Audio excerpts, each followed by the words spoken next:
Welcome to the Killshot MMA podcast. We are back after a week off. It's UFC Machado Garry versus Prates. The Fighting Nerds are back. Monk is with me as always. I am Sniper. We got 14 fights in this card, 13 of which have salaries. Last I looked on DraftKings. Coming off of a big week, Monk, there were helmets everywhere all over the DraftKings leaderboard. Your boy got a piece of the took down the mini max, took down the $5. Everything I entered hit the nuts. And it was funny going into the last fight. I had the Volkanovski nuts. I had the Diego Lopez nuts. I actually became a Diego Lopez fan because that would have been slightly less ties, but still a good night overall. Domination Station, the DFS Army cooked. Tons of helmets everywhere. Hope you had a good week. How was your week, first of all? How was your time off?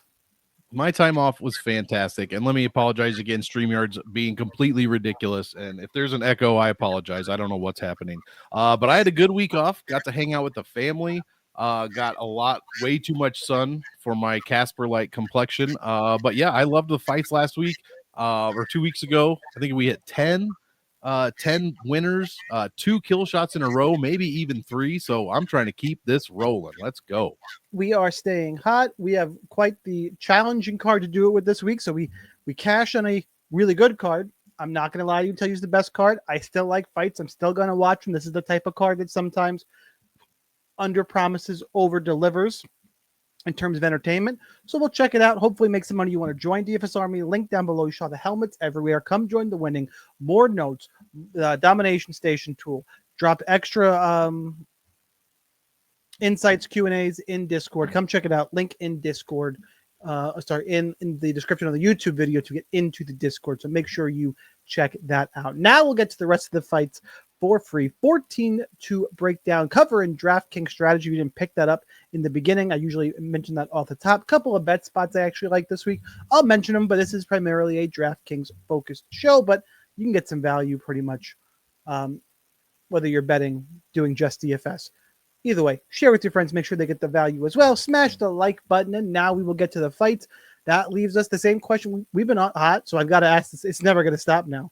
Monk, on this card, top or bottom? We got to go bottom. We can't end the night with Edwards Chandler. I mean, come on. The problem is we could skate through, but all right. Let's. Yeah, that's true. And you know what? This one isn't even that bad. We could run through this card like Chelsea Chandler. Well, hey, listen, you know what? I'd run away from Norma Dumont. She did that against Norma Dumont of all people. Like, if you're going to run from anybody, Norma Dumont. All right, let's break it all down here. Chelsea Chandler, Jazzy Edwards. Edwards, about minus 300. The comeback on Chandler is plus 250. Fight goes to decision. Last I looked was around minus 400. There it is right there at minus 400. Still, your DraftKings salaries for this one. Edwards is 9,000. Chandler is 7,200. Monk, I'll take this one first this week because Chelsea Chandler, I have to say, against Yana Santos last time out, had one of the worst game plans you will ever see in mixed martial arts. You know how many takedowns she shot against Yana Santos? 0? Fucking 0 over 15 minutes. Didn't even shoot one. I don't think even feinted one. It is your only path to victory. I don't know what the fuck happened. And here, that's her path here, but it's way less of a path because Jocelyn Edwards, her grappling wrestling especially has improved. She's taking people down. She's getting better. It's Chandler's only path to victory. Edwards should win this fight. I feel good about it. The DraftKings scoring at minus 400, not so much, and it actually immediately puts Chelsea Chandler, who I just shit all over, in cash game consideration because she's got a floor at 7,200. Regardless, for GPPs, I'll be underway to the fight. Edwards is the only pick. 14 fights. I'm not going to overcomplicate things this week and keep it simple, stupid. Talking about myself, I am stupid, but I make money. Monk, what you got? Love it. Love it. The old KISS acronym. We got to love that. Yeah, Chelsea. I agree completely. Chelsea Chandler. I mean, her 2 wins have come across like I would consider subpar competition. Anytime she stepped up, Big Norm, Yana Santos, she has gotten completely shut down, whether that's an aspect of them being a better fighter or her shitty game plan. I don't know. But either way, that's not someone I really want to back with money or DFS salary. And you're absolutely right about Jocelyn Edwards. Towards the beginning of her career, she was taken down, 5 times. shot on 11 times by Pascual, 7 times by Pudilova. Since then, it's only been Aylin Perez that's able to take her down, and she's been the one that's getting takedowns. 5 of 8 against Cornole, a fight she should have won. I'll never stop saying that. 4 of 7 against Vidal. That last fight against Vidal was her best showing by a mile, guys. She scored almost 120 points. 4 of 7 takedowns, 5.5 strikes landed per minute, 430 of control time. Only 60% of the shots to the head, 25 body, 16% to the leg. She is looking like a very well-rounded fighter. You do have to play Chandler because of the, if it goes to decision and the judges are dumb as hell, her floor, like you said, is decent. But I love Jocelyn Edwards here. 9K, I think, the good salary across the board, to be honest. She has a chance to score well. She usually doesn't, though, so it is pretty risky. Pick is Edwards. I have no confidence in Chandler. Edwards is 29 years old. It's crazy. It's crazy. For me, there are other spots on this card, but I get the take. All right, let's move on and let's talk about Timothy Kumba and Roberto Romero. Pick 'em fight here. Romero's minus 120. Kumba is plus 100. Your fight ends inside the distance prop. No, sorry. Fight goes to decision. Clear. Brain fart. Goes to decision is minus 210. Should see this judge's scorecards in this one. Your DraftKings salaries. It is not quite the mid-range fight. It is close. Romero's 8,300. Kumba is 7,900. Monk, you are first. Yeah, I just can't back a grown man that calls himself Timmy, so that's going to be a hard pass for me there. Timmy! Sorry, I'm showing my age. I love it. I'm right there with you. Balaji Oki lost that fight, split decision, although, it was kind of close, but he got outstruck 2-1, basically. 1 for 6 takedowns, controlled for a little bit, but Oki pretty much matched him everywhere and doubled his scoring output. Then Lucas Almeida got an even better decision, almost 5 strikes a minute landed on Kumba. Kumba did land 2 of 5 takedowns with a bit of control time, but that did not matter in the end. Almeida was just too much for him. Romero, it's hard to judge, man. He fought very, very good competition. A guy we'll be talking about in a little bit, David Onama, in his debut. He landed 5 strikes a minute on David Onama and went all 15 minutes, which not a lot of people can say with David Onama. So that's decent. He got hit with 8 strikes a minute, got taken down, controlled for 4.5, and knocked down. So a lot happened in that fight, but he also did knock down David Onama. I just don't have a ton of stats for Romero. He starts extremely hot, 7.8 strikes a minute in the first, over a minute of control time, then 5.2 strikes a minute in the second. Kumba's very, very low volume, doesn't throw many takedowns for the most part, doesn't get a ton of control time, and he's kind of getting outstruck definitely getting outstruck in every round. So I don't think this is much of one to target for DFS, but if I am targeting one, it's going to be the ceiling of Romero. Because Kumba just hasn't shown me that he can do a ton that's going to score a lot of points. And at 7,900, that's going to be real hard to pay off. Yeah, I'm pretty much with you. I don't really know what to make of either guy. I didn't love Romero's last fight. I guess it was good competition against Onama. He didn't look good. I can't really figure out Timmy Kumba. Luckily, I don't really need to in this spot on this card. Minus 210 to go to decision. The one who's more likely to grapple, and actually the one who is more likely to get a finish is Romero, I think. And just agreed. I'm probably just going to go field weight both. Romero's got a little more upside, don't know enough for cash games, and kind of just keep it that simple. I can't lie and say I have a super strong take in this fight. That's okay. There's some other strong takes I got coming up for this one. I lean towards Romero. I think he's a little better from what I've seen, but it's no level of confidence. And, if Timmy Kumba keeps winning and keep making, South Park Timmy references, I'm totally fine with that. So this is just a field weight fill in last spot type of fight, not one I've had exposure to. We rank every fight. For me, this is a 2-star targeting fight, not one I'm super excited about. Mm-hmm. All right, let's keep it moving with 14 fights. Got to keep a nice, healthy pace. Jacqueline Amari and Pollyanna Vienna. Amari, minus 750-ish. Comeback on Vienna is about plus 500. Fight ends inside the distance, minus 285. It's always good to see. There's a couple cases on this card of weight classes that don't typically have high inside the distance numbers that have giant ones, or just vice versa. It's really interesting. And I'm talking about you, Matt Schnell, but we'll get there. That fight is wild. I can't wait to. I mean, when's the last time a strawweight fight was at -225 ITD ever happened? And Amari and Vienna, though, I totally get why it is happening.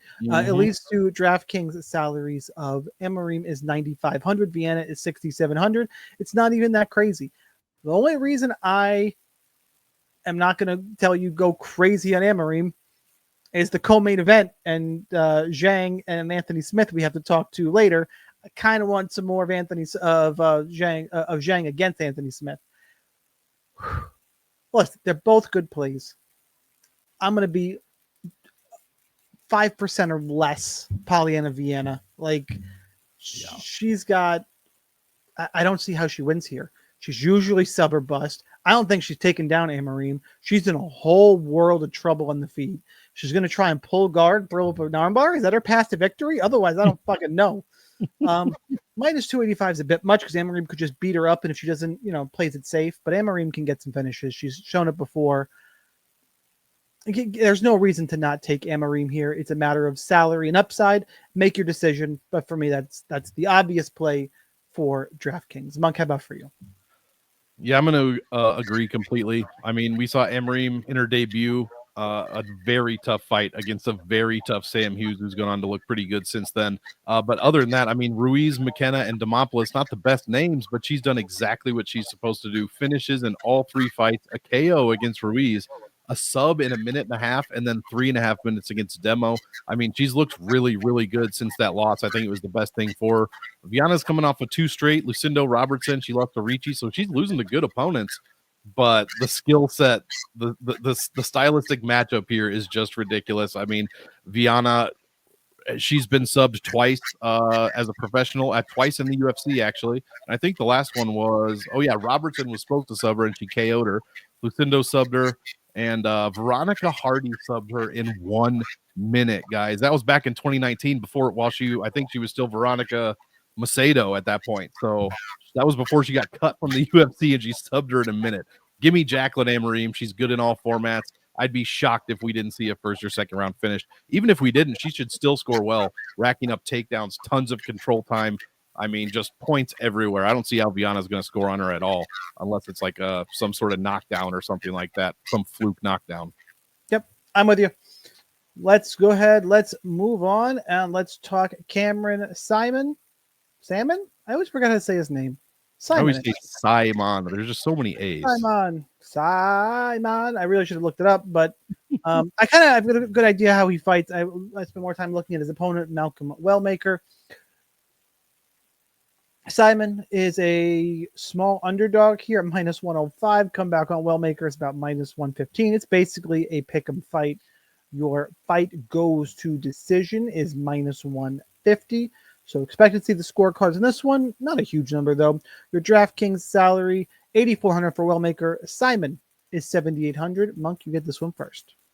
Once again, we're going with the don't trust guys that don't have 10 fights and are undefeated, making their UFC debuts against guys that might be on a skid, but have you can simplify that. Just don't trust Dana White Contender Series. There you go.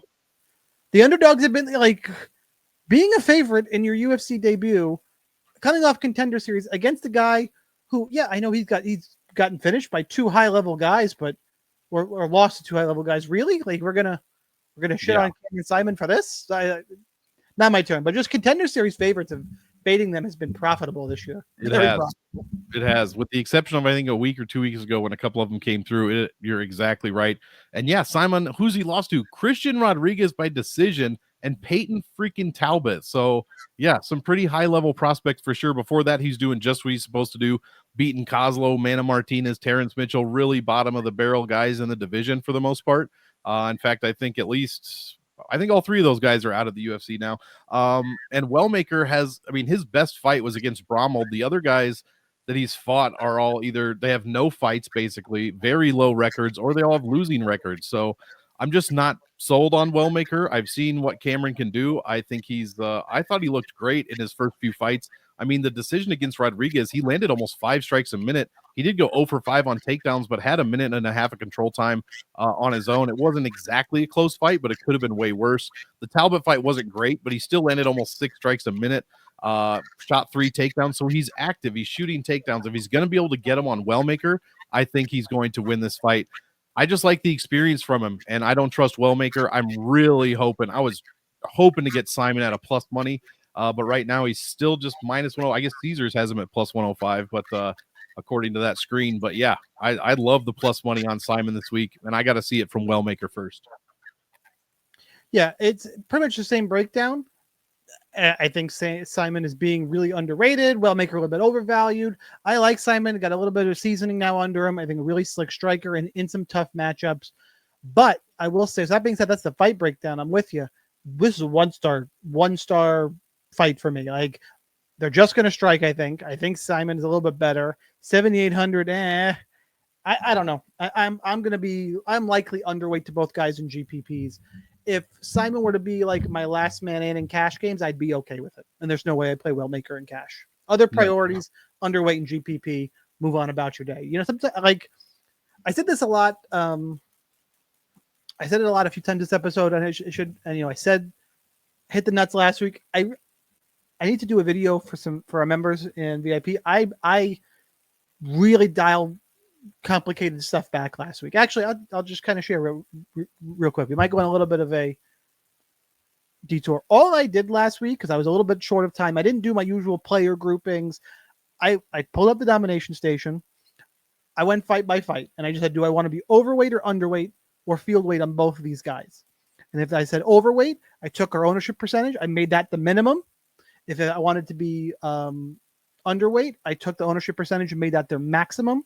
And if I wanted to be field weight, I did the min max. I think I gave myself like a 8 to 10% buffer on each side. And I ran once. I got a bunch of stuff. I actually got like, who's somebody who crushed last week? I can't even remember who it was. I could have been even better. Well, Reyes crushed. Well, that one, I forced that one. Told you on that one. Everybody was calling me crazy for that one. I love that call. I forget. There was somebody early in the night who I ended up with like 60 to 70% on. I'm going to Tulio. Yes. And the DS wanted to give me 95% of him, and I toned it down to like 68, and I was like, I'm still overweight. And then I was like, God damn it. So things like that. That's all I did. I decided over field weight minimum, I used the min max, ran it a few times, made a couple tweaks. I think I made all my lineups in 10 minutes and made like $3,000. Hell yeah. Like, they're cool. So sometimes it is that, that's where this keep it simple stupid philosophy is coming from. That's my breakdown for this one. To recap, GPP, I'll probably be under to both. Simon viable for cash games if you want to go there. By the way, I finished second in the Ironman as well. I know we were talking about that last week. Hell yeah. So I'm still in like that 10th to 15th range, but I'm alive again. I needed a good showing. It was getting ugly. I think I'm top 15 or 11. I think I was, but whoever, I hope that dude, somebody won 2 weeks in a row, and that was crazy. If you're watching, that's fucked up. Long way to chase him down. All right, let's move on and let's talk Damon Blackshere and Hailey Alatang. Alatang Hailey, what the fuck you want to call him? Blackshere minus 460, Alatang about plus 350 on the comeback. Fight goes to decision is minus 120, so about 50-50. Your DraftKings salaries on this one. Blackshere's 9,300. Alatang Hailey is 6,900. The problem with Blackshere here is just that he's got Amari and Jiang in his price range. Because otherwise, I like him quite a bit here. So it's just going to be ownership and how you squeeze these guys in. I'll have a little bit more Alatang Hailey than I will Vienna or Anthony Smith, but it's not much. There's other dog places to go. This is a nightmare matchup for Alatang Hailey, in my opinion. He needs to get takedowns to win. That's what at the UFC level. I don't think he can do it against Blackshere. Blackshere's longer, better striker, probably more power. I don't know how Alatang wins this fight. I really don't. Minus 450 is a big number, but I wonder if you were to parlay Blackshere, Amari, and I don't know if Jiang's quite a parlay piece because it's Anthony Smith's last fight and the other stuff we'll talk about. Oh, and like Schnell flick does not go to decision. Yeah, there you go. Parlay ththose three super chalky things. You might still get a decent number and feel like I have odds there. So Throw Jiang Smith ITD in there just for fun. Oh God, no, because Anthony Smith might die in a shield and Jangle try not to gas. It's possible. Well, no, I didn't mean. I meant the fight as a whole under. Yeah. So regardless, for this one, if going off of how I've been breaking down the last few fights, Blackshere's fine in cash if you get there. Alatang, no. Alatang underweight. Blackshere probably field weight just because of who else is in his price range. Monk, how about for you? Yeah, we're agreeing again. I mean, I'm a huge fan of Damon Blackshere. This dude fought 38 days ago, by the way, beat Cody Gibson after facing adversity in the first round. He definitely did not win that first round, made every single round 2 adjustment possible, and then absolutely rolled Cody Gibson and finished him 4 minutes and 9 seconds later. It was a thing of beauty. Like, it didn't look like the same fighter whatsoever. Now, he is liability defensively a bit. He gets hit too much, over 4 strikes a minute. Alatang Hailey's tricky numbers because his takedown defense and control defense on paper are pretty good. But then you look down and you see that, oh, he's not fighting any grapplers. No one's trying to take him down other than Gustavo Lopez, who landed 3 of 8 in 2 minutes of control time. That was a draw, which on paper he should have lost that fight, Alatang Hailey. Other than that, nobody's even trying to take him down or getting it. So he's going to be kind of screwed here against Blackshere. And even if he does land takedowns, he's still going to be screwed against Blackshere because he is a submission machine, hunting for submission. I believe, 3 of his 4 wins are subs. One of them against Jose Johnson, Cody Staben, and Cody Gibson. So at least Alatang Hailey is not named Cody Alatang Hailey, but I don't think that really matters here. I love Blackshere in all formats. Definitely a good pivot off of some of those main guys if you want to get different. Yep, I am with you. Let's move on and let's talk about Chris Gutierrez, John Castaneda. Gutierrez minus 140-ish, Castaneda about plus 120. Fight goes to decision, minus 325. DFS doesn't look good on paper. Rounded out here with the DraftKings salaries. It is our mid-range fight. Gutierrez is 8,200. Castaneda is 8,000. Monk, take away this DFS barn burner. Yeah, no shit. Full disclosure, I already wrote about this fight like 4 weeks ago for UFC Vegas 104, and I might have just copy and pasted the whole fucking thing because it still applies. They're the exact same salaries they were. They're basically the same odds, and I don't see this differently. I mean, Chris Gutierrez is, pure striker, loves the leg kicks. Castaneda does absorb quite a few leg kicks, but has leg kicks of his own. Pretty decent defensively, and he's very tough and durable. Like, Gutierrez is just going to sit at range, score 0 points, jab, and throw leg kicks. That's all he's going to do. Do not play Chris Gutierrez unless you think he's going to knock out John Castaneda, which I don't think has that even happened. He has been knocked out once in the UFC. But yeah, I think despite that, I think he's very durable. He lost to Willie Cat Santos by KO, but very durable, usually goes to decision. Averaging, 4, 5, 7 strikes a minute in some of these fights, getting control time, getting takedowns in every fight. If you take down Chris Gutierrez is probably not going to win. Song took him down twice. Pedro attempted a takedown, but yeah, it's if you can get him off his feet and not kicking you, you're looking good. So I like Castaneda for the win. I'm not touching this shit in DraftKings with your money. So I don't like it in cash, GPPs, just 1-star fight. Let's actually have this happen so I don't have to talk about this again. Yeah, I went 2 stars just because similar breakdown. Not a lot to like here, except I think Castaneda is actually a little bit undervalued. I just maybe he's one of those guys I tend to always like. They can mix in the takedowns here. I think he's a smart fighter. I think he'll try and use the takedowns. Can he get them? I think so. That is the pick. Is it super confident? Clearly, me saying I think so means no. Regardless, no matter what side you're on, Gutierrez is not a good DraftKings play on paper. Castaneda, probably neither side for cash games. Castaneda, I'm going to look at the ownership and kind of decide. I might want to get a little bit over the field because I think everyone's going to cross him off. And he's got some grappling upside, 8,000. If you get a really chalky card, 8,000 is live. I'm going to take a little bit more of a look at it than probably most people, but it's not something that's going to like make or break my night. Let's move on and talk about, we got a little bit to talk about here. You got Evan Elder and Gage Young. All right, Evan Elder's minus 200. Gage Young is plus 170. Fight goes to decision is minus 210. Evan Elder's DraftKings salary is locked in at 9,400. The reason that is a misprice is because he was supposed to take on what is nuts Hassanzada. I can't remember his first name. Ahmed Hassanzada. But his name is about to be a number. So let's not. I'm not even going to go there. But you can X and there's some. He ain't no Cain Velasquez. In fact, that's you know true. what? Put him in a room with Cain. Let's find out. There you go. That's a great idea. So anyway, you can read between the lines. Go and look it up. Gage Young, last I looked, we didn't have DraftKings salaries for. I think he came in at 7,100. Okay. Like 3 hours ago. Yeah, I haven't looked since dinner time. So there you go.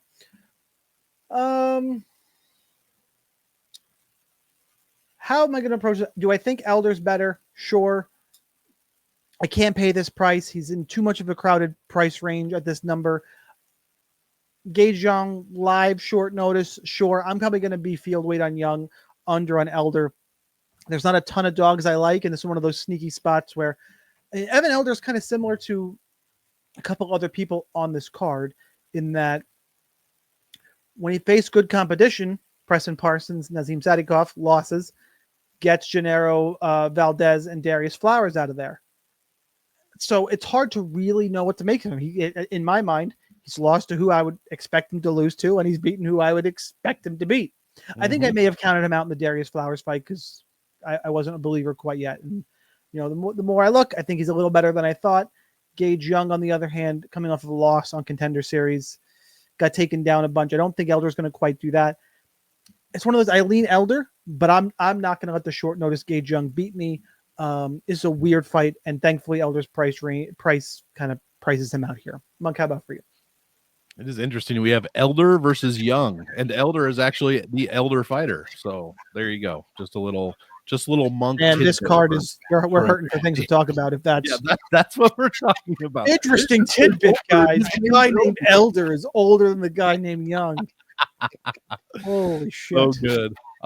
Gage Young, I mean, got smashed by Quillen Salkill. 9 for 22 takedowns was happened against him. 4 minutes of control time, almost 5. He did land 4.5 strikes a minute, had some control time as well. But yeah, I agree. Evan Elder is the pick. Like you said, when he's fought tough competition, he hasn't looked good. Although in Sadikov fight, he did score a knockdown, 6.58 strikes a minute, a takedown, and some control time. So he was doing good until he wasn't. And then against Valdez, he's landing 6.4 strikes a minute, 6.6 strikes a minute against Flowers. So this dude, and he's also shooting a couple of takedowns, not too many, some. But he's throwing a ton of volume, and he looks pretty well-rounded. So I like him for the pick here. Out of the $9,000 fighters, he might be my least favorite, maybe second least favorite, depending on how I view salaries and whatnot. But yeah, I'm not going to be putting him in a ton of lineups, probably just field weight. And then, like you said, field weight on Gage Young, because I don't know really much about him other than he kind of held his own in the striking, but has no takedown defense for the most part. Yep. All right, let's move on from this very pun-filled fight, and let's talk about two guys who hate. They hate staying conscious for all 15 minutes. They have frequent flyer miles to the Shadow Realm, with a punch card filled up for a free ice cream cone. Matt Schnell is minus 270. Jimmy Flick about plus 220. Fight goes to decision. Fight ends into the distance of flyweights is minus 350. Like in Vegas is like, what the fuck? There's no way. Just to take a look at this, okay? Matt Schnell, in his last 3 fights, finished. Was Durden Ursig Nicolau. Okay, finished by Royval, finished by Pantoja. He's got a bunch of wins into the distance. Remember back in the day, this Hector Sandoval fight cost me money when he was knocked out by like the tiniest baby hammer fist. And we're like, well, he's got no fucking chin. And then he wins 4 straight, and then Pantoja. Mm-hmm. So again, though, to be fair, in Schnell's defense, everybody likes to shit on Matt Schnell. And the problem here is he thought about retiring too. I think he did retire at one point, and that's actually the biggest concern. His losses: Pantoja, current champion; Bontarin, fucking good. I don't think I remember how good Bontarin was. Brandon Royval, title challenger; Mateus Nicolau, top 5; Steve Ursig, all right, top 5, but that one's not aging fantastically. but still top 5. And Cody Durden got caught in a submission. Durden's top 15 now, right? Maybe even borderline. Probably. Right in that range. We keep knocking him down. So lost a good competition, whereas Jimmy Flick was knocked out by Charles Johnson, was knocked out by Alessandro Costa, whatever that is, and somehow went to decision against Nate Mannies, which I think is actually a knock on Nate Mannies. 100%. So look, the guy jumps flying triangles, super fun. That's how he beat Cody Durden. Do not do MMA math. This was a wild ass. Go watch the Durden Flick fight. The jumping stuff. I mean, it's implied jumping. The flying triangle on Cody Durden. Oh God. So that's just why this is where it is. This is a very high variance fight. It just is. Oh, your DraftKings salary. Sorry. So you got those giant numbers. Schnell is 9,200. Flick is 7,200. Not outrageous.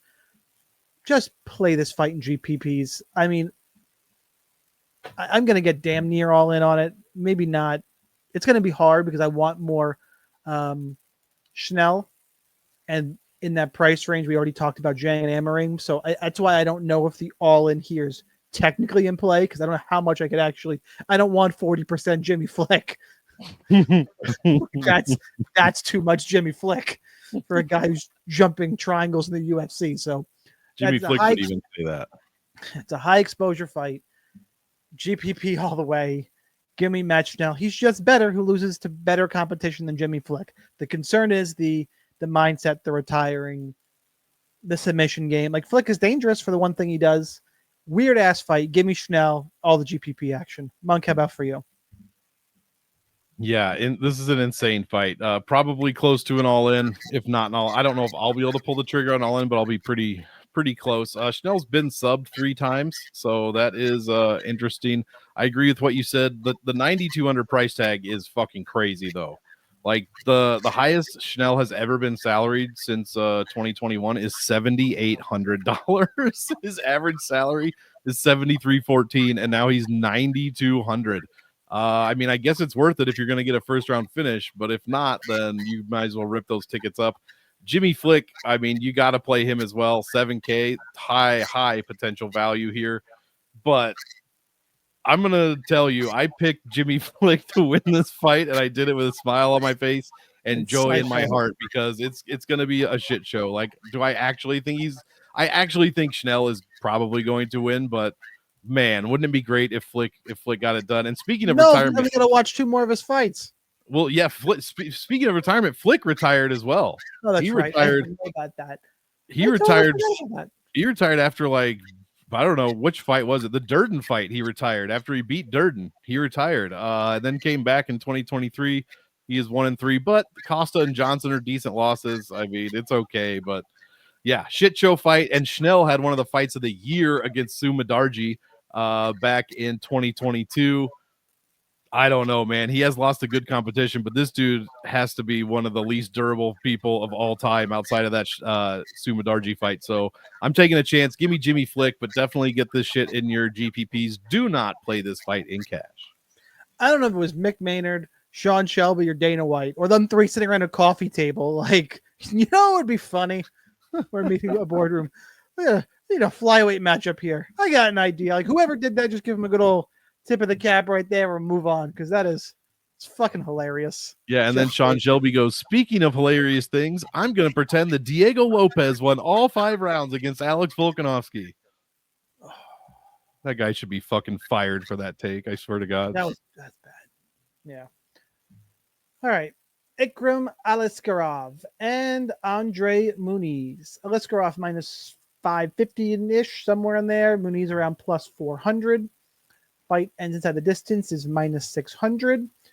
DraftKings salaries. Aliskerov is the most expensive fighter on the card at 9,700. Muniz is 6,500. Monk, I won't take any of your thunder. Who you got? You know, he might be the most expensive fighter on the card, but that makes Amarim even more valuable since she's up to like plus or minus 8, over minus 800 now. And cash games, though. Cash games. Because you got minus. The inside the distance number is much juicier here. Yeah, that's true. Minus 600. Absolutely. I've got Alice Garov. Mooney's obviously primary grappler, primary submission specialist. Got KO'd by Paul Craig in the year 2023. That is never a good look. And I'm a huge Paul Craig fan. Got subbed by Brendan Allen as well. But other than that, outside of those fights, I mean, he looked great coming in. I mean, sub, broke Jacare's arm. Everybody remembers that shit. Come off of a split decision against Jun Young Park, in which he looked very good. 11 of 14 takedowns and almost 10 full minutes of control time. Didn't do anything as far as striking go. Alice Garov, I mean, he has takedowns. He's got the control time as well. Or am I'm looking at the wrong thing? He has no takedowns. He's landed 1 of 3 in the DWCS fight. Hasn't attempted one since, but he hasn't had to. He's run through his competition, or he's gotten run through by Robert Whitaker. I think his longest fight is 2 minutes 10 seconds. So yeah, give me Ikram Aliskerov here. The only issue is he hasn't fought really anybody with any kind of grappling wrestling, so that is going to be tested. But I think he's fine for GPP play. The issue is he is so expensive, and there are that was a weird way to say that. There are so many other people in this range that can pay off salaries. You don't necessarily have to have Ikram in a bunch of your lineups. So I'll be around field weight. Cash, I'm not interested at all at 9,700. And I'm really not interested in Andre Muniz too much outside of a punt. But still, all he needs is one error from Alice Garov, who again hasn't fought any grapplers in a while, and it could be curtains for him. So a punt for Muniz is definitely warranted. Yeah, agreed. But I think a lot of people are going to think that way. And Aliskerov, with those numbers, that track record, Muniz, if he can't get you down, he's in a world of trouble. Like, oh yeah, Aliskerov's got he's got a path to 130 plus. He can get the inside a minute knockout. He could get a couple knockdowns. Like, again, this is one of those. I'm going to look at the ownership. It's going to be hard because of all the fighters we want to go over on. Yep. Luckily, I have not picked a single underdog yet. I am picking 3 on the main card. You picked Cameron Simon, didn't you? Oh yeah, that kid, wasn't he like 8,000? No, he's like 79. Am I picking 4 then? Let's see. I got Castanada. Yep. I have 3 more. I have 3 more coming. I have 3 more coming. So I have 4. I have 4 total, and they're all grouped in the same price range. Mm-hmm. So I'm not counting Castanada as a pick. So I have some dogs I can play with here. I don't mind Aliskerov. I think he's going to go a little bit underlooked here. I do not like Andre Muniz in this matchup. If he can't get takedowns, he's in trouble. I don't think he's going to be able to get Aliskerov down before he gets just obliterated. All right, let's move on and let's go to the main card, and let's not go to one of the other underdogs. Although this is a weird fight for me. I'll get there in a second. Let me do the intro. Randy Brown, Nicholas Dalby. Randy Brown's minus 250. Dalby's about plus 210. Your fight goes to decision. Prop is minus 220. DraftKings salaries. Randy Brown's 8,900. Dalby is 7,300. This is weird because I feel like I am always overvaluing Randy Brown and undervaluing Nicholas Dalby. Yep. I always feel like Dalby, I've said it before, I don't think he's very good unless he's fighting a Brazilian, apparently. Exactly. And Randy Brown, I always feel like should perform better than he fucking does. And I'm in this weird spot where they're now fighting each other. I still think that Randy Brown is going to be able to use his length. The problem is if they make this and his grappling, but Nicholas Dalby, I've gained more respect for, where if he makes this a dirty fight, I'm not sure Brown has the balls to stand there for 50. Like, if it becomes like a war like that, I like Nicholas Dalby in that kind of fight. I think Randy Brown's more technical, has grappling, and that's where I'm going to lean. Especially, I hope he chooses to wrestle. But if this becomes a slugfest, like maybe not as crazy, but because he's on the card, like an Oama Landwehr type of just bite down mouthpiece type of fight, that favors Nicholas Dalby, in my opinion. I still think Randy Brown is better. That's where I'm going to lean. But Dalby is a dog who's in play, GPP fight only for me, because this is a fight that both guys have just gotten wrong for years. So you should probably load up on Nicholas Dalby, I guess, guys. Who knows? Monk, who you got? Yeah, I actually picked Nicholas Dalby in this fight, and I'm a Randy Brown fan, but like you said, Dalby's just been pretty impressive lately, and Randy Brown, while having a great first round, really kind of dips off in the second. That is his worst round. His attempted takedowns goes down, his control time goes down, and then the takedowns become non-existent He has not landed a takedown in the third round over 48 minutes of round threes. His striking goes up to 5.21, but that's all he's doing in that final round. So that makes me think that he's either A, getting a bit tired and just focusing on what he's very, very good at, which is, striking, or B, he's letting guys, start to take him down. And he's not finishing fights. That Brian Battle fight was a perfect example of that. I mean, he lands 4 strikes a minute throughout the fight, 2 of 5 takedowns, to almost 2 minutes of control time, but he ends up getting controlled for 7.5 minutes and losing a fight, which he outstruck the dude and outtook the guy down. So it just doesn't make sense. He beat Zaleski Dos Santos, but Dos Santos took him down 4 of 7 times, and that's the game plan that I would expect Nicholas Dalby to use. He's constantly throwing takedowns. 4 against Fakhretdinov. He controlled Fakhretdinov for 4 minutes in that fight. 5 against Alatang. And this was a split decision that I don't. If I remember right, I thought Dalby won this fight. It wasn't a robbery either way. I was like, okay.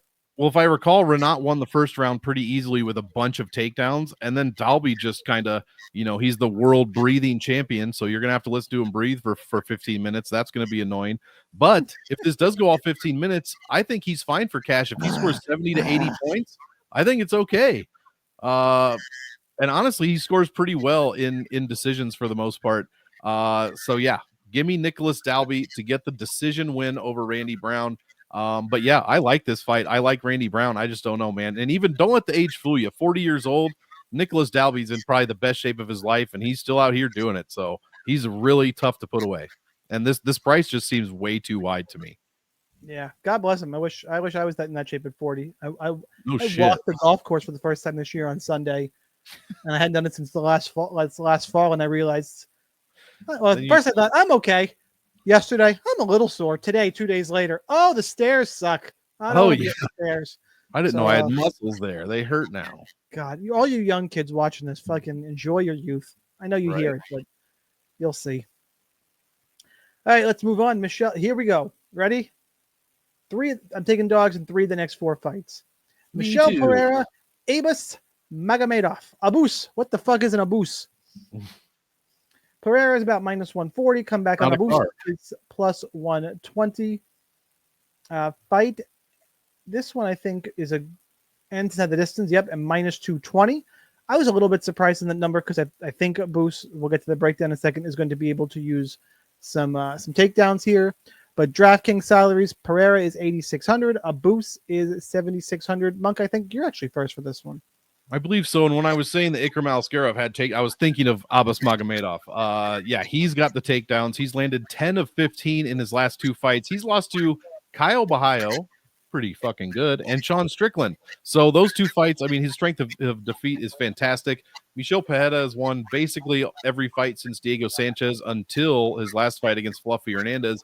No one's really been taking him down. Ponzi tried to take him down. Actually, no, that's not true. He took Ponzi down. Price tried to take him down twice. Since then, no one's really attempted much. Yeah, I guess Ponzi did attempt 4, but didn't land any. No one's controlling him outside of the Hernandez fight. Pereira has accumulated, or opponents have accumulated only 4 minutes of control time on him. Then he fights Hernandez, 10 of 29 takedowns, allows 15, almost 16 minutes of control time. Yeah. And now he's fighting Abbas Magomedov, who does the exact same fucking thing.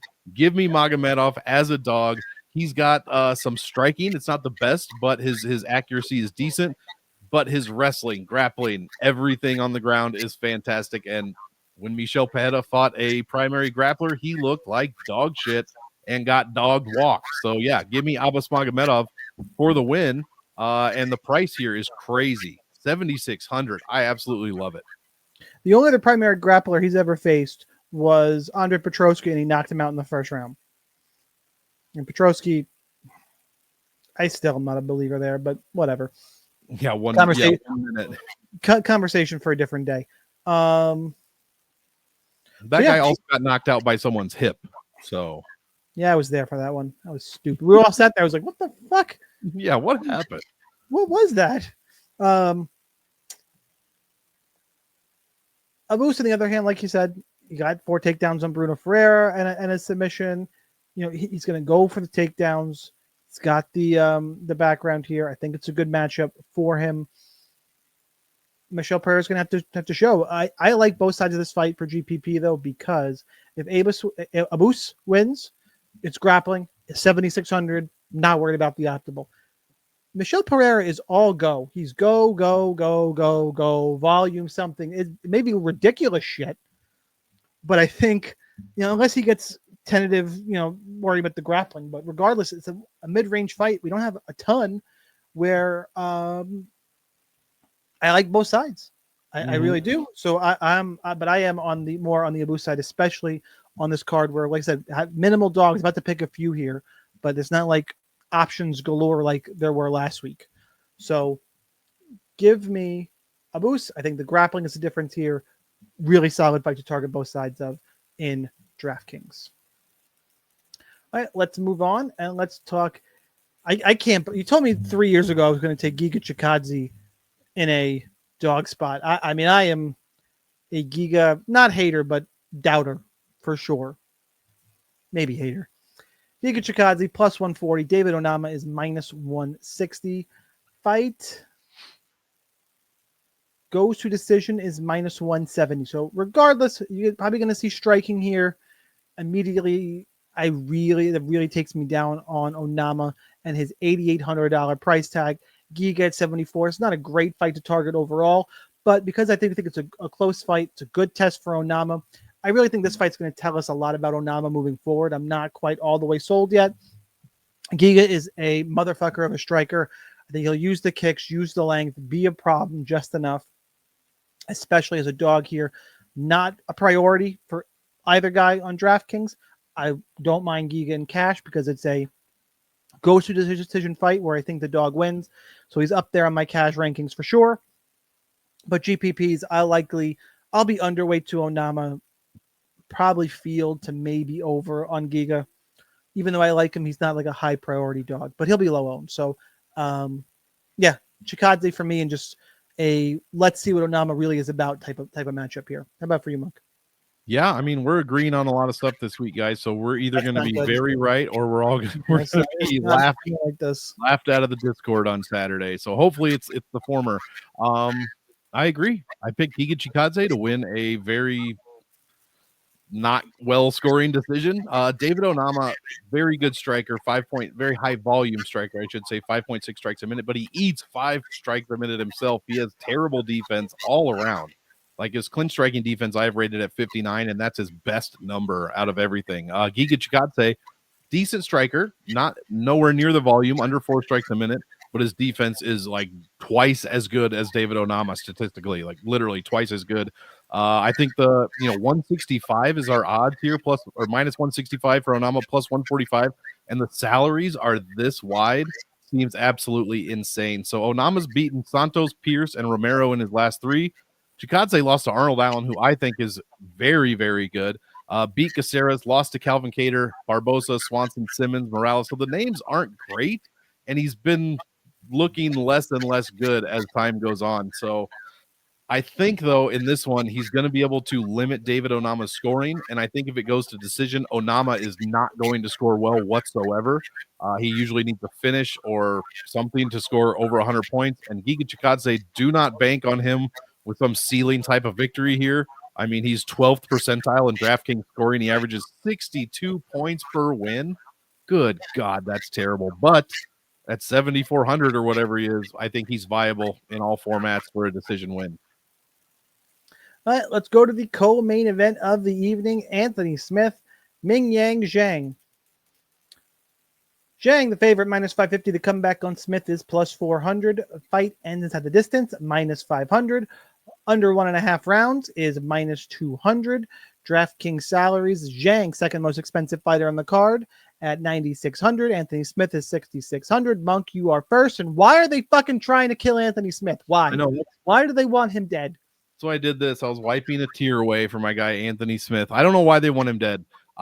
Do they not like do they want him to get CTE to the point where he can't even do his job on the desk? Like, I don't want that to happen.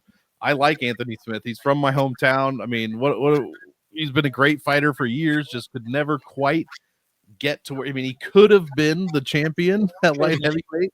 Could have been, but that was a long time ago. So yeah, Hasn't done well. Has not looked good since. And what is he? 2 in a row. Beat Petrino. That was a great win. But other than that, it's by the Ryan. exact way we called that happening. Like, watch Petrino shoot a moron takedown and get guillotined. Go watch the podcast. We said those exact words. And then he did it. We're like, here it comes. Here it comes. Why didn't I bet this? Oh, so good.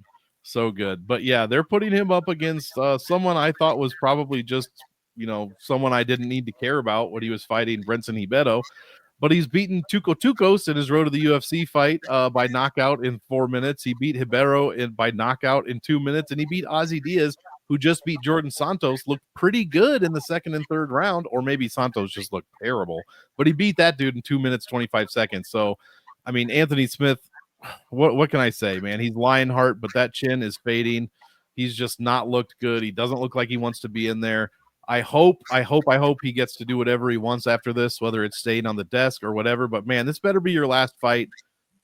And I really hope John Ming Yang doesn't like murder this guy. Like, there's a chance he could literally knock his head off, and hopefully it's something simple and the ref jumps in immediately. But yeah, Zhang Ming Yang, good in all formats. He's even live for a 1 minute finish, in my opinion. It's so sad for me to say that, but yeah, viable in all formats. I mean, you got to play this guy as much as you can.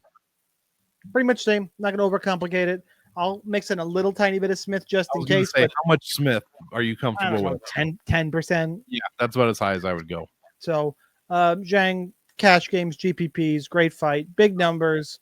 Chin is falling off. Guy who gets tons of knockouts. It's hard for me to find a reason to go elsewhere other than the heart. But I love Jiang you, is gonna play there. Sorry, man. All right, let's go to the main event. Ian Machado Garry, the Cuck King, is, I'm never going to let it go. The Cuck King is minus 125. Prates is about plus 105. Fight goes to decision because Ian Machado Garry is, Machado Garry is getting saved by Prates in terms of potential entertaining fight value. Minus 215 ends inside the distance here. Your DraftKings salaries. The fuck is it? Garry is 8,500. Prates is 7,700. Monk, you'll get to go first because you are the king of the fighting nerds. Even though they're undefeated. It's the thing I love to see on X. They're undefeated, but I mean, remember when Bruno Brazil was on the roster? I remember hearing that. I didn't register, and somebody posted. I'm like, oh yeah, I saw those pictures. Don't say that out loud. Fucking John Silva's gonna be in Portuguese all up in your DMs and shit. Did you see that shit with Bane? No, I didn't see it. Ben the Bane Davis, he said that. He posted the pic of Bruno Brazil. Yeah, was it Ben the Bane? And I saw that, and I was like, oh yeah, Ben's right. What did John Silva say? Silva commented underneath something to the effect of, I was in Brazilian, I didn't translate it, but like he was like, shut the fuck up. Whatever. So yeah, John Silva, please, I did not say that. That was all that guy up there. Fine, John. What are you gonna come to my house and bark at me? I mean, he might come into your dreams. Who knows, dude? Your nightmares. This dude could do anything. I'm 40. I am part of Middle America. I don't think you're gonna kill me. So hit me. Once. Just once, please. This one sucks for me. This one really sucks. The Cuck King. Come on, pick him. I picked him. I picked him to win a decision. I did. I am. Let me get this straight. I am rooting for Carlos Prates. I really like this dude. I love the fighting nerds, as everybody knows. Number one fighting nerd. I don't know what to say without sounding terrible, but you know what, I'm a fan. We'll just go fan. You can just reuse Cuck again. Cuck. I was gonna go Dick Rider, but that was a little bit much even for me. But yeah, huge fan of him. But man, I mean, outside of an early knockout, how does Prates win this fight? We don't know what he looks like after the second round. Garry is he's very consistent. He stays out of danger. This dude went 15 minutes with Shavkat, who maybe isn't obviously he's a killer and fantastic, but maybe isn't like the god of the welterweight division that we thought. But Garry still went 15 minutes with him on relatively short notice. Prates has not been tested yet, and I think this is, even if it's close, it is. I mean, Neil Magny's a good name. The Leech is a good name, but man, Garry also beat Neil Magny. He beat Jeff Neal. He beat D-Rod. held his own against Shavkat for 25 minutes, excuse me. So yeah, it hurts my heart to say this, but I think Garry is going to win a decision. I will be playing more Prates than Garry, though, for sure, for the obvious knockout upside, since Garry scores like absolute dog shit when he wins. What percentile? 29th percentile. He's averaging 87 points per win. Just terrible. Even in a finish, it's like the welterweight average. It's nothing special. Decision wins, he's 12% under the average. I got to pick him. I don't like it, but I want Prates to win. I'll have much more of him. But I think you mentioned this. We both mentioned it in our write-ups. This is not a stack fight. This is probably not an all-in fight either, with 13 other fights and the guys we have in the 9K range, even some in the 8K range. So it sucks. I'm picking Garry to win a decision because I don't think he's going to knock out Prates, but I'm rooting for a Prates KO. Yeah, I'm taking Prates. I'm super concerned about the cardio over 5 rounds, though. Yeah. Like, unlikely. It's kind of a toss-up. Machado Garry's death to DFS scoring. I'll likely be a little underweight to him, a little overweight to Prates, move on about my day. That KISS method we talked about. I likely don't play either guy in cash games. Honestly, just maybe I play Prates in cash if I need to, but I think I got enough of the dogs that I don't need to. It's kind of depend how it falls out here, but I prefer Prates for the reasons you mentioned, and I'm rooting for Prates. Look, either way, you know what? I get a win either way. Either the fighting nerds take a loss and I can stop fucking hearing about this shit. That's bullshit, by the way, Jean Silva. It is. Or there was Garry another loses, one too. I can't remember. Or Garry loses again, and cool. Wasn't Kanon Khrushchevsky with the fighting nerds? It was either him or Kawe for one of those K names. I think it was Kanon, but either way, doesn't matter. I don't remember.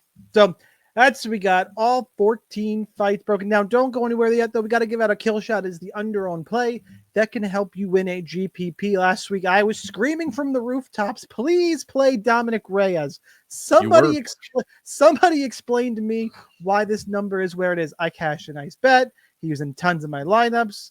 Hit the optimal. It was fantastic. We're on a few-week run. I think both of us are on a few-week run. Yeah. Kill shots are running hot. Now, hopefully I haven't jinxed us to all hell. There's limited options on this card. I think we both like the same one, but I will still let you go first. I'll take the high road. Who you got? Actually, I don't know. I think I'm going to be different than you. I am going to go because I think you're going with the Georgian. I think I'm going to take Nicholas Dalby, the Danish Dynamite. I'm going to take him. My second option and the more risky option and really the more fun option, Jimmy Flick. But I'm officially taking Nicholas Dalby as the kill shot. You psychopath. I am not going the Georgian. I'm not that high enough in the fight to take Giga Chikadze. Give me some good old-fashioned Russian/German butt humping. Give me a boost, Magamov. Somebody could clip that, make a really bad gift. But give me a boost, Magamov. I think he gets it done. 7,600. That's crazy. So and you know what? I have to say he might come out as chalk, and I don't know. Ownership's not my thing. So if he comes out as chalky, I will throw a back about there at you guys. If you say that doesn't count, that's too chalky, then I will say I think a sneaky look here would be. I was going to go in order because I think I'm going to give 3 because I don't know how high on Jacqueline Amarim can possibly be with Jiang, Mingyang, and Aliska. If she's like less than 20%, she's the kill shot, 1,000%. So I'll give her an honorable mention. Mm-hmm. I would probably say then I start really kind of getting risky. I would say, you know what? Somebody who's going to be not high owned who could sneaky break the slate. Give me the sexy Mexi, John Castaneda. There you go. I know he's mid-range, but grappling upside, mid-range. I think he gets a little lost. But I really like a boost is the top of this list I just gave for sure. That's all 14 fights plus kill shots. Monkey, got anything else before we get on out of here? No, that's going to be it, man. I am glad fights are back. We got 14 fights to go on. I don't even know who's fighting. I haven't even looked ahead yet because I'm so excited for this card. I mean, it's not the best card on paper, but there are some fantastic matchups here, and it could be a lot of dogs barking after quite a few favorites won on the pay-per-view. So I'm really looking forward to this one from DraftKings for sure. We actually got, I think, a really interesting fight week next week. The quick preview, our main event next week, Sandhagen Figueiredo. I'm in. Ooh, yes. I like this fight a lot. People are shitting on it. I want to see Bo Nickel, Rainer de Ritter. Oh, what is they say on MMA fighting? It's the most middleweight fight of all time. I'm all about that co-main event. I can dig it. I don't love Ponzinibbio D-Rod, but okay. Oh. A Junior Taffa fight against Tuco Tokus. That's a fucking weird fight. Yeah. But there's some interesting ones in here. Cameron Smotherman, Sari Saidi, I think is a sneaker. Ooh. I gotta call Geek. Trevor Peak's back next week. Oh shit! We gotta see if Geek is gonna get on the parts of that one. You got my girl Jillian Rodriguez is fighting Marina Rodriguez. That's right. Fight that is way too far down the card. That is the 5th fight of the night. That is criminal. They gotta move that. That's bad. So the return of Juliana Killer Miller, the lowest ranked tough winner ever, is going to try and come back here. Interesting fight in that one. Misha Tate. There's we've got Jeremy Stevens and Mason Jones in the 2nd fight of the night. Yeah, that's crazy. The return of Jeremy Stevens from the land of PFL, which, by the way, now we're just kind of rambling through MMA. So if you like MMA, is why you're still sticking around. Speaking of PFL, I messaged my boy Newsom this. If anybody out there, for whatever reasons, knows Dakota Ditcheva, fucking get her out. Just help that poor woman escape. I know she's got a fight plan now, but somebody help this poor woman. Get her out of this contract. Like, holy shit. That is a bad situation. How many fights does she have left? Because they're not giving her any. She literally has to make them give her a fight. Yeah, she's got to go and embarrass them to get a fight. It's crazy. Like, you did that shit to Dana White back in the day. You weren't fighting for 6 months. Mm-hmm. You do that to Don Davis season. Goes, I'll get her, and then she's got to fight in a day, 2 days. She's got to fight, and you're like, well, she does have leverage. That's bad. Yeah. Yeah, so, Don is looking up what leverage means every day as we speak. The guy is rich. How? So anyway, I think an interesting fight card next week. Yeah. Make sure to like this video, subscribe, follow both of us on X. Make sure you watch next week's video. Make some money this week. Going to try and run up more helmets to the top of the leaderboard again. Guys who are in the Discord, we'll see you in there all week long. Ask any questions. For Monk, I'm Sniper. Enjoy your week. Cash them up on Saturday. We will see you next time.